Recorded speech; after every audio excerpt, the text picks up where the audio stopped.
UDFിൻ്റെ നേരിനും കോൺഗ്രസിൻ്റെ സത്യവാർത്തകൾക്കും വേണ്ടി 2017 മുതൽ തുടർച്ചയായ പോരാട്ടം നടത്തുന്ന നവമാധ്യമ ചാനലുകളിൽ എന്നും മുൻപന്തിയിലായിരുന്നു മീഡിയ ഗ്രാമം. അധികം പോരാളികളില്ലാതിരുന്ന കാലത്തും ലക്ഷക്കണക്കിന് ആളുകളിലേക്ക് ഓരോ ദിവസവും മീഡിയ ഗ്രാമം അതിൻ്റെ വാർത്തകളുമായി എത്തിയിട്ടുണ്ട്. കേരളത്തിലെ സൈബർ മേഖല നിയന്ത്രിക്കുന്നവരോ ഏതെങ്കിലും മുൻനിര രാഷ്ട്രീയ നേതാക്കളോ മനസ്സറിഞ്ഞ് ഒന്ന് അഭിനന്ദിക്കാൻ പോലും ഈ കാലയളവിൽ തയ്യാറായിട്ടില്ല.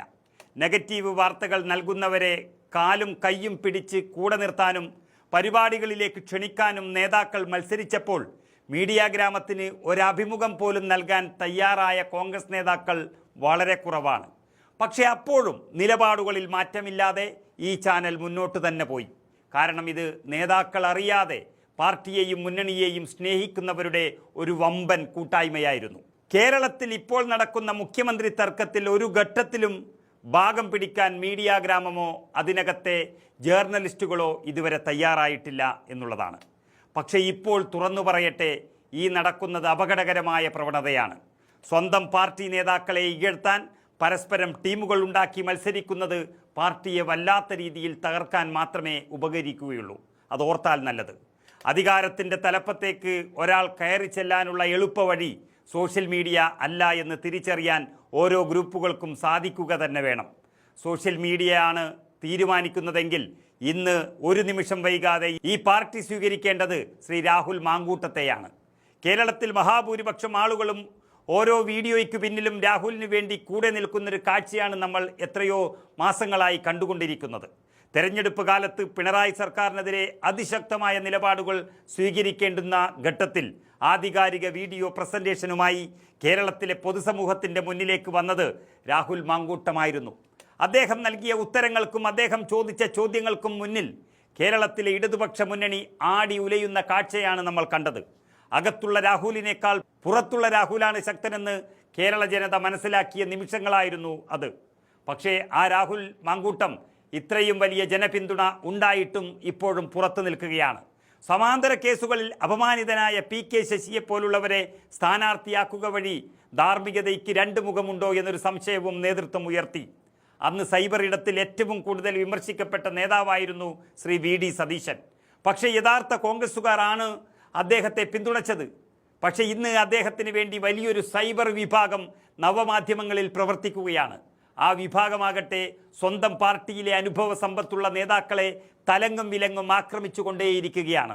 അപരാധങ്ങളുടെ പെരുമഴ സൃഷ്ടിച്ചുകൊണ്ടാണ് ഈ കൂട്ടം മുന്നോട്ട് പോകുന്നത് എന്നുള്ളത് അപകടകരമാണ്. കേരളത്തിൽ നിന്ന് തന്നെ ഈ പാർട്ടിക്ക് വേണ്ടി ജീവിതകാലം ഉപാസന ചെയ്ത നേതാക്കളെയാണ് ഇങ്ങനെ പൊതുസമൂഹത്തിൻ്റെ മുൻപിൽ ഇകഴ്ത്തിക്കാണിക്കാൻ ശ്രമിക്കുന്നു എന്ന് എന്തുകൊണ്ടോ ഒരു കൂട്ടം തിരിച്ചറിയാതെ പോവുകയാണ്. മുൻ KPCC അധ്യക്ഷനും 5 വർഷക്കാലം പ്രതിപക്ഷ നേതാവുമായിരുന്ന രമേശ് ചെന്നിത്തല, അഖിലേന്ത്യാ കോൺഗ്രസ് കമ്മിറ്റിയുടെ സംഘടനാ ചുമതലയുള്ള general secretary Shri KC Venugopal ഇവരെ നിരന്തരം ആക്രമിക്കുകയാണ് സൈബർ ഇടങ്ങളിൽ.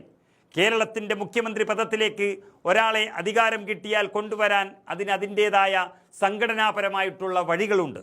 അതല്ലാതെ മറ്റൊരു വഴിയും അതിന് അനുഗുണമാവില്ല. എന്നിട്ടും ഈ പരിപാടിയുമായി ഒരു സംഘം മുന്നോട്ട് പോകുന്നു എന്ന് പറഞ്ഞാൽ അറിവില്ലായ്മ മാത്രമായി അതിനെ ചുരുക്കിക്കാണാൻ കഴിയില്ല. CPM ഓരോ നേതാവിനെതിരെയും ഇത്രയും കാലം ഉയർത്തിയ മുദ്രാവാക്യങ്ങൾ തന്നെയാണ് സൈബർ ഇടത്തിൽ ഉയർത്തുന്നത് എന്ന് പറഞ്ഞാൽ അതിനെ പാർട്ടി സ്നേഹമായി കാണാൻ ഒരിക്കലും കഴിയില്ല. കേരളത്തിൽ ഏറ്റവും വലിയ സൈബർ പോരാട്ടത്തിന് കളമൊരുക്കാൻ തീരുമാനിച്ചാൽ പണം മുടക്കാൻ കഴിയുന്ന ഏതു നേതാവിനും മണിക്കൂറുകൾ മാത്രം മതി അത് ചെയ്യാൻ. പക്ഷേ അത് ദീർഘകാലത്തേക്ക് സംഘടനയ്ക്കുണ്ടാക്കുന്ന ദുഷ്പേര് എത്ര വലുതായിരിക്കുമെന്ന് നമ്മൾ ചിന്തിക്കുക തന്നെ വേണം. ഒരു കാലഘട്ടത്തിൽ സൈബർ ഇടം അരിയിട്ട് വാഴിച്ച നേതാവാണ് ശ്രീ K സുധാകരൻ. പക്ഷേ പിൽക്കാലത്ത് അതേ ആളുകൾ തന്നെ അദ്ദേഹത്തെ തകർക്കുന്ന കാഴ്ചയും നമ്മൾ കണ്ടു. പാർട്ടിക്കൊരു പോറൽ പോലും ഏൽപ്പിക്കാതെ സംശുദ്ധ രാഷ്ട്രീയത്തിൻ്റെ നിറകുടമായി നിന്ന ശ്രീ മുല്ലപ്പള്ളി രാമചന്ദ്രനെ ഇതേ ആളുകൾ തന്നെ ആക്രമിച്ചു. ഒരു വെള്ള പേപ്പറിൽ ചിലതെല്ലാം എഴുതി പിടിപ്പിച്ച് ഒരു പോസ്റ്റർ ഒട്ടിച്ച് കോഴിക്കോട് ജില്ലയിലെ ഒരു മണ്ഡലത്തിൽ നിന്നും മത്സരിക്കാനുള്ള പാർട്ടിയുടെ തീരുമാനത്തെ അതുകൊണ്ട് ഇല്ലാതാക്കി. അഭിമാനത്തിൻ്റെ മൗനം എന്നിട്ടും തുടർന്നു പോന്ന മുല്ലപ്പള്ളിയെ ഇക്കൂട്ടർ പിന്നെയും പിന്നെയും ആക്രമിച്ചുകൊണ്ടേയിരുന്നു. ഇപ്പോൾ ആക്രമത്തിൻ്റെ കുന്തമുനയിൽ നിർത്തുന്നത് ശ്രീ KC വേണുഗോപാലിനെയാണ്. ഒരു ദിവസം കൊണ്ട് മാനത്ത് നിന്നും പൊട്ടി വീണവരല്ല ഇവന്മാരാരും. രാഷ്ട്രീയത്തിൻ്റെ കഠിനമായ വഴികളിലൂടെ ദീർഘകാലത്തെ സഹന സമര പോരാട്ടങ്ങളിലൂടെ വളർന്നു വന്നവർ തന്നെയാണ് ഇവരെല്ലാം.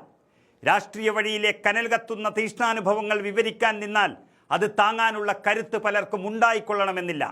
കഴിഞ്ഞ 5 വർഷക്കാലം കേരളത്തിൻ്റെ UDF പോരാട്ടത്തിന് വെള്ളവും വെളിച്ചവും വളവും നൽകിയത് KC വേണുഗോപാലാണെന്ന് ആർക്കാണ് അറിയാത്തത്? ഈ തെരഞ്ഞെടുപ്പ് കാലഘട്ടത്തിൽ കീശയിൽ നിന്ന് കാശെടുത്ത് ചെലവാക്കേണ്ട ഗതികേട് ഒരു സ്ഥാനാർത്ഥിക്കും ഉണ്ടായിട്ടില്ല. ഈ പറയുന്ന 92 സ്ഥാനാർത്ഥികൾക്കും ആവശ്യമായ സഹായം നൽകിയത് ആരാണെന്നറിയാത്തവർ നിങ്ങളുടെ സ്ഥാനാർത്ഥിയോട് തന്നെ ചോദിക്കണം.